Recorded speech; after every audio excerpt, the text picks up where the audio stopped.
جنگ کرنا بری بات ہے، جنگ سے ملک کمزور ہوتے ہیں۔ یہ وہ باتیں جو بظاہر تو بہت اچھی اور وزنی لگتی ہیں، لیکن آج میں آپ کو ان باتوں کا ایک دوسرا رخ دکھاتا ہوں۔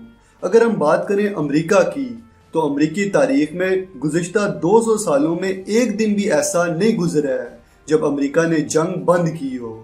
اسی طرح اگر اسرائیل کی بات کی جائے تو اسرائیل کے قیام سے لے کر آج تک اسرائیل حالت جنگ میں ہے، اور حالت جنگ میں ہونے کے باوجود بھی اسرائیل دن بدن ترقی کر رہا ہے اور دن بدن مضبوط ہوتا جا رہا ہے، جبکہ جنگ سے دور بھاگنے والے عرب ممالک دن بدن کمزور ہوتے جا رہے ہیں۔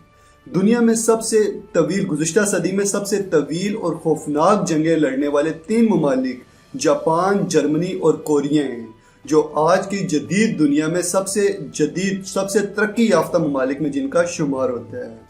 اب اگر مسلمانوں کی تاریخ کی بات کی جائے تو مسلمان اپنے ابتدائی 12 صدیوں میں حالت جنگ میں رہے، جسے ہم جہاد کے نام سے جانتے ہیں، جس کا ذکر قرآن میں 484 مرتبہ آیا ہے۔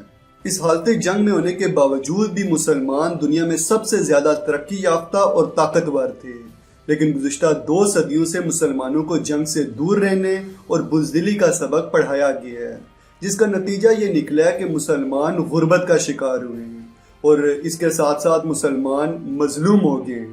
پوری دنیا میں مسلمانوں پہ ظلم کیا جا رہا ہے اور مسلمان پوری دنیا میں ترقی میں بھی پیچھے رہ گئے ہیں۔ تو اس لیے میں کہتا ہوں کہ جنگ سے بچنے کا چورن بیچنا چھوڑ دو۔